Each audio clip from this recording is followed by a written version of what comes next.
কৃষ্ণ কর্তৃক নন্দ মহারাজ বিপদাপন্ন বিপদ থেকে কিভাবে উদ্ধার পেলেন সে মতো কাহিনী সুখদেব ব্রহ্মচারী বর্ণনা করছে রাজা পরীক্ষিতের কাছে।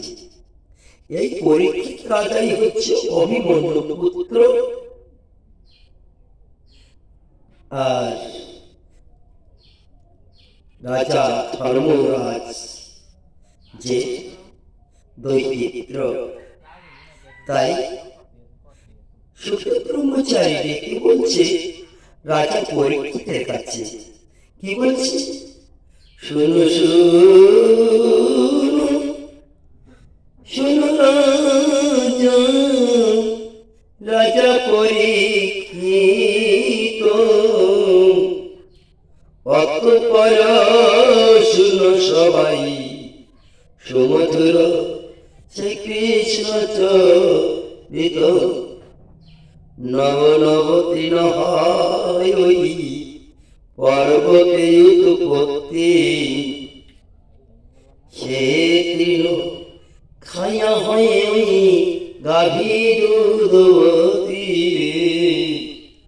কৃষ্ণের গুণের কথা ওরে তাহা দেখিয়া এই গোপগান হরে জয়ন্ত শ্রীকৃষ্ণের প্রশংসা যে করে নিরন্তর।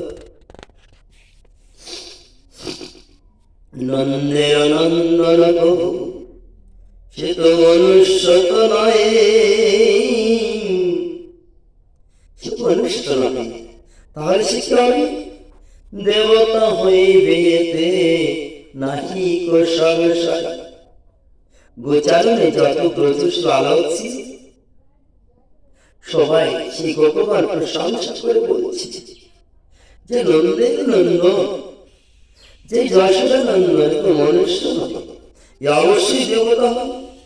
তাই এই মতো সকলে প্রশংসে নীতি নীতি এক দিবসে লীলা শুনো শুনো নরপতি। রাজাকে ডেকে সুখদেব ব্রহ্মচারী বলছে, আর এক দিবসে কি হলো জানো? সেই কথাটি শোনো, আমি তোমাকে বলছি। ওই কৃষ্ণ নন্দ তাকে সুখে দিবানিছি, একদিন গোপেন্দ্র করিল একাদশী। গোপেন্দ্র অর্থাৎ নন্দ মহারাজ গোপেদের শ্রেষ্ঠ, অর্থাৎ গোপেদের রাজা, তাই নাম হলো গোপেন্দ্র। তাই কি করছে? ওই দিবসে করিয়া রহিল নিশি শেষে যমুনাতে স্নান হেতু গেল। ক্ষণকাল রহিতে আসুরীয় বেলা,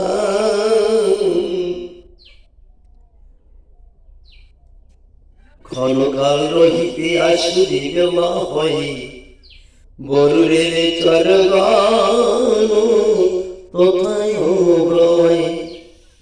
দিবসে উপবাস রহিল, নিশি শেষে অর্থাৎ রাত্রি শেষে প্রাতঃ স্নান হেতু যমুনাতে গেল। কিন্তু স্নানে গিয়ে ক্ষণকাল নদীর করে বসে থেকে যখন সূর্য উদয় কালে অশুভ মুহূর্ত হয়, সেই মুহূর্তে নন্দঘর স্নান করতে যায়। তাই বলছে ক্ষণকাল রহিলেন আসুরী বেলা হয় বরুণের চরগান তথায় প্রমায়। সেই সময় বরুণের যে চরগান ওই নদীর তীর দিয়ে, সাগর তীর দিয়ে ঘুরছে। এমনি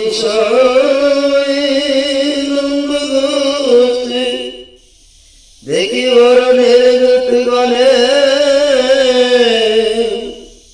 কি করিল? শিকলে বান্ধিয়া পরে লইল চরণে। বরুণের দুধগণ যখন নন্দঘোষকে দেখলো যে অবশ্য হরিয়া বসে আছে নদীর কিনারে, তখন ওই দুধগণ নন্দ মহারাজকে চরণে চিকল দিয়ে গেতে লাগে। তাই বলছি, নন্দ ঘোষে দিল গিয়া জলের ঈশ্বরে, নিবেদন করে দুধ তথা তারপরে। নন্দ ঘোষে আত্মায় বেঁধে বরুণের কাছে নিয়ে গিয়ে বলল, কি জানো কি রয়েছে? আসুরি বেলাতে এসেছিল স্নানে, তাই আনিলাম এখানে।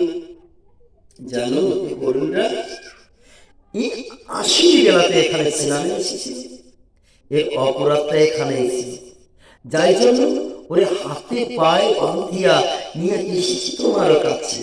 তাই বলছি, দেখিয়া বরুণ নন্দ গোপরাজ জানি, চিন্তিত হইয়া দ্রুত কহে মধুর বাণী, মধুর কথা। কিন্তু বরুণ যখন নন্দরাজকে দেখলো, নন্দরাজকে দেখেই চিনতে পেরে গেল যে এ কৃষ্ণের পিতা। তাই চিন্তিত হইল বরুণ। বরুণ চিন্তিত হয়ে দুধগণকে ডাকিয়া বলছে মধুর মধুর কথা। কি বলছে জানো? কি করেছ দুধগণ অনুচিত কাজ, শ্রীকৃষ্ণের পিতা হই এই গোপরাজ বল বৈষ্ণব কথা। কি করেছ দুধগণ অনুচিত হয়, শ্রীকৃষ্ণের পিতা হয়ে তাকে বাঁধা উচিত নয় মুখে বলি কৃষ্ণ কথা। ওরে জানিবে কৃষ্ণচন্দ্র এসব সমাচার, বিধিমতে দণ্ড প্রভু করিবে না। যখন শ্রীকৃষ্ণ এই সমাচার অর্থাৎ এই সংবাদ তার নিজ কর্ণে শ্রবণ করিবে, তখন এর দণ্ড করিবেন আমার। কি করিবেন জানো? করিয়াছ যে কর্ম নাহি তার, বন্ধন ঘুচায় পদে কর কৃপা। ওর বন্ধন ঘুচাও, নন্দরাজের বন্ধন ঘুচাও এবং চরণ প্রণাম করো। প্রণাম করে সান্ত্বনা দাও। সান্ত্বনা করে কি বলবে জানো? সান্ত্বনা করো হে জানো না থাকে আক্রোশ, চরণে ধরিয়া শোয়ে। মেনে নাও সবার দোষ, যে তোমরা সবাই দোষ করেছো, তোমরা নন্দ মহারাজকে চিনতে পারো নাই, তাই ভুল করে গাঁথি আনিয়েছ। এই বলে ক্ষমা চাও, ক্ষমা ভিক্ষা চাও, না হলে তো বাঁচিবার উপায় নাই। তাই বলে তাহা শুনি দুধগণ সভয় হইল, তৎক্ষণাৎ বন্ধন বিমুক্ত। রাজা নন্দ মহারাজে বন্ধন মোচন করে দিল। আরে বসিবারি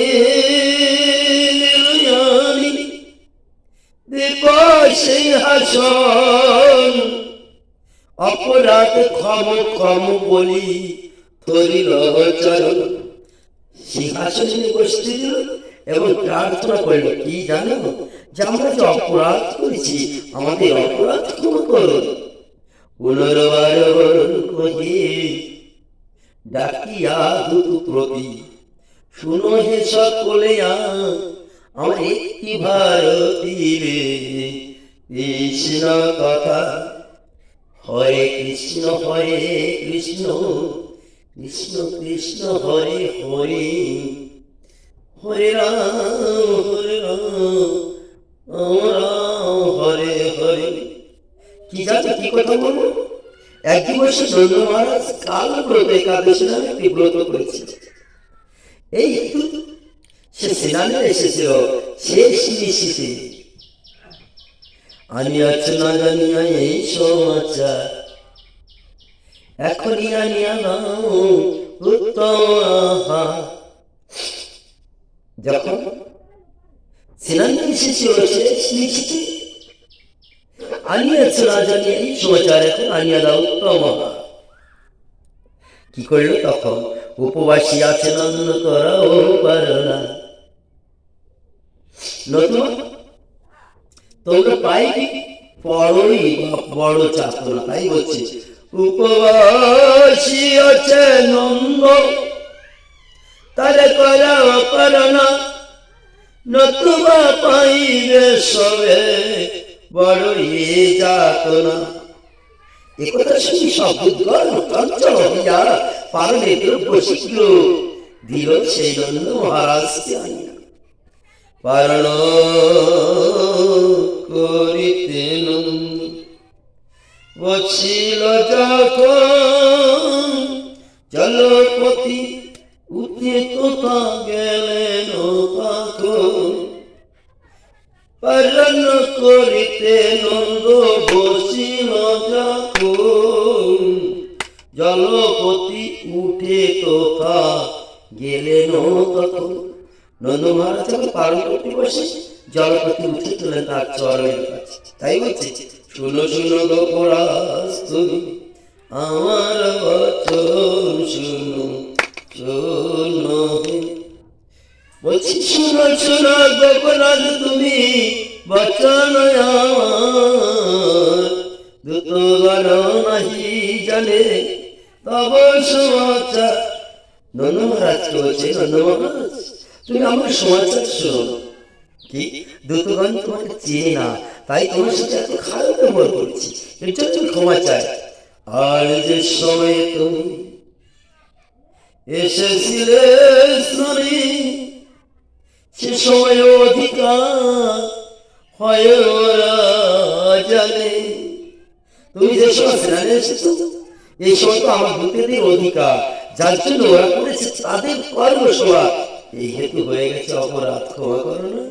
তাই বলছে এই হেতু তোমারে তারা আনি আছে ধরি, যত দোষ করিয়াছে সে দোষ সকলই তো আমার। কারণ তারা যে তোমাকে ধরে এনেছে তাদের জন্য নয়, এরা আমার প্রজা, আমার দূত, আমার আদেশ পালন করিবার জন্য তোমাকে ধরে এনেছে, এর জন্য ক্ষমা করো। মরে দেখি অপরাধ ক্ষমতা সভা। আর কথা শুনো বলি হে সম্মুখী, বলছি মরে দেখি অপরাধ ক্ষমা করে দাও, শ্রীকৃষ্ণ না কহিনি। কিন্তু এখানে যা হয়েছে এই কথা কিন্তু কৃষ্ণের কাছে বলবে না, কারণ তুমি যদি বলো তাহলে সে রেগে যাবে। তাই বলছি হে নন্দ মহারাজ ক্ষমা করে দাও, ক্ষমা করে দাও আমাদের দূতদের সকল অপরাধ। তাই বলছি আর এক কথা শোনো বলি হে সম্মুখী। এতক্ষণ তোমাকে গিয়ে রেখে আসতাম তোমার গৃহেতে, কিন্তু রাখিনি কেন জানো? তুমি যদি আমাকে প্রশ্ন করো যে তুমি যদি বলো কেন রাখি গিয়ে এতক্ষণ, তাহার সেই তদন্ত কথা কই তোমাকে বলছি, তুমি করো শ্রবণ। মোট ধরে এসেছে তোমারই, আর এই যে কথা, এই কথা কিন্তু অবশ্যই ব্রজপুরে সবাই জানিবে। আর যখন ব্রজপুরে সবাই জানিবে তখন কৃষ্ণ জানিবেন এই বার্তা, তবে তো অবশ্য কৃষ্ণ আসিবে। ব্রজপুরে তখন সকালে জেনে যাবে, সকলে জেনে যাওয়ার পরে তোমার পুত্র কৃষ্ণ যিনি নীলকান্ত জনার্দন সেই কথা তিনিও করিবেন শ্রবণ, শ্রবণ করে উনিও আসিবে তোমাকে করিতে বন্ধন মোচন। তাই হে নন্দ মহারাজ তোমাকে কেন রেখেছি বসায়, বসে রেখেছি কেন? কারণ তোমাকে যখন কৃষ্ণ করিতে আসিছে বন্ধন মোচন, সেই সুযোগে আমার কৃষ্ণকে করিব নয়ন করিয়া দর্শন। তাই তোমাকে রাখিয়াছি বাঁধিয়া। এই কথা বলিয়া নন্দ নন্দ ঘোষে, এই কথা বলিয়া বরুণ কহে নন্দ ঘোষে, রাখিল যতন করি আপনার বাসে। পরীক্ষিত এগুলো কথা শুনে পুনরায় নিবেদন করছে। কি নিবেদন করল? পরীক্ষিত কর্মণি করি মুনি ও মুনি করিনি রে কি করিল যশোমতী, অর্থাৎ ওই নন্দের নন্দন পরে কি করিল সেই কথা আমারে